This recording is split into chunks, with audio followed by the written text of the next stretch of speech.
नमस्कार, the legal Indian के इस एपिसोड में आप सारे लोगों का फिर से स्वागत है। दोस्तों, आज हम बात करने वाले हैं कि जो माइनर होते हैं, जो 18 साल से नीचे के बच्चे होते हैं, उन पे इंडियन पीनल कोड की धाराएं क्यों नहीं लगती है, इसका क्या प्रोविजन है, आईपीसी में कहां पे ये चीज़ दिया गया है, इसके बारे में विस्तार रूप से आज हम जानने का प्रयास करेंगे। यदि आप इंडियन पीनल कोड 1860 की धारा 82 एंड 83 देखेंगे तो उसमें बच्चों के बारे में ये चीज़ बहुत विस्तार से दिया गया है। आइए हम इसे देखने का प्रयास करते हैं। यदि आप सेक्शन 82 देखते हैं, section 82 of Indian penal code कहता है act of a child under 7 year of age, वैसा एक्ट जो कि किसी ऐसे बच्चे के द्वारा किया गया है जो 7 साल के नीचे हैं, मतलब जिनकी उम्र 7 साल से यदि नीचे है और किसी भी तरीके का वह यदि अपराध करते हैं, उसके बारे में धारा 82 सेक्शन 82 ऑफ आईपीसी बताता है। सेक्शन 82 ऑफ आईपीसी कहता है nothing is an offence which is done by a child under 7 year of age. कहता है कि इनमें से कोई भी एक्ट अपराध नहीं है यदि वह 7 साल के नीचे का जो बच्चा है उसके द्वारा यदि किया गया है,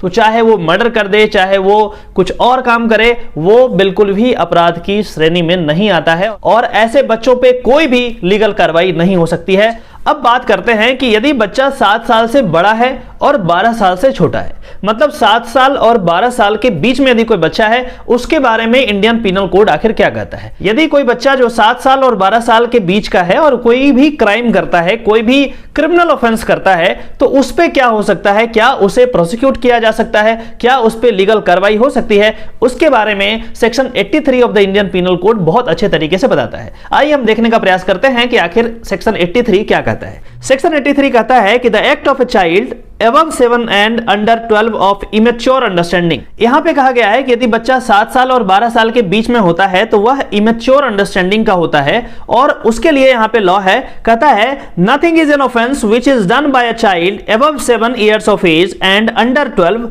who has not attained sufficient maturity of understanding to judge of the nature and consequences of the conduct on that occasion। यहां पे कहा गया है कि यदि बच्चा 7 साल और 12 साल के बीच में है और उसके पास रिक्विजिट अंडरस्टैंडिंग नहीं है, वह चीजों को नहीं समझ सकता है कि आखिर वह क्या कर रहा है और उससे कुछ गलती हो जाता है जो कि क्रिमिनल ऑफेंस होता है, तो यहां पे जज साहब ये डिसाइड करेंगे कि क्या उस बच्चे का मैच्योरिटी लेवल इतना था कि वह इस चीज को समझ सकता था। यदि नहीं समझ सकता था तो उस पर कोई भी कार्रवाई नहीं हो सकती, क्योंकि यहां पे क्लियरली एक्सप्लिसिटली लिखा गया है नथिंग इज एन ऑफेंस, कोई भी ऑफेंस नहीं है यदि 7 से 12 साल के बीच में जो बच्चा है उसका एज है और वह मैच्योर नहीं है। तो ये डिपेंड करता है कोर्ट पे, कोर्ट उसके मैच्योरिटी को एनालाइज करती है और उसके बाद अपना डिसीजन लेती है। लेकिन प्रैक्टिकली स्पीकिंग अक्सर 90% ऐसे केसेस में इन बच्चों पे कोई भी लीगल कार्रवाई नहीं किया जाता। ये माना जाता है कि बच्चा अभी इंटेंशन नहीं डेवलप कर पाया है। जैसा कि आप जानते हैं, क्रिमिनल लॉ में बिना इंटेंशन के आप किसी को पनिश नहीं कर सकते।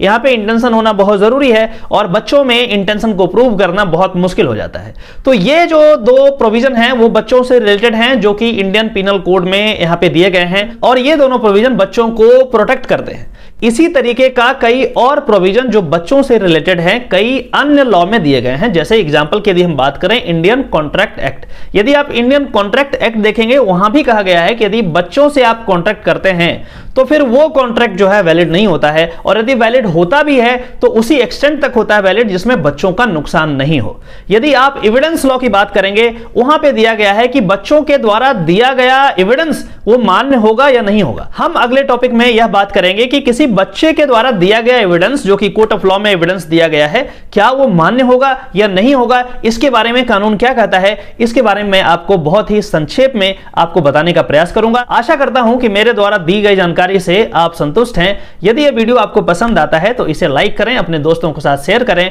और इस चैनल को सब्सक्राइब कर लें ताकि इस तरीके का इंपॉर्टेंट ऑथेंटिक लीगल इंफॉर्मेशन आपके डोर स्टेप तक पहुंचता रहे। चलिए फिर से मिलते हैं किसी और टॉपिक में, तब तक के लिए नमस्कार, जय हिंद।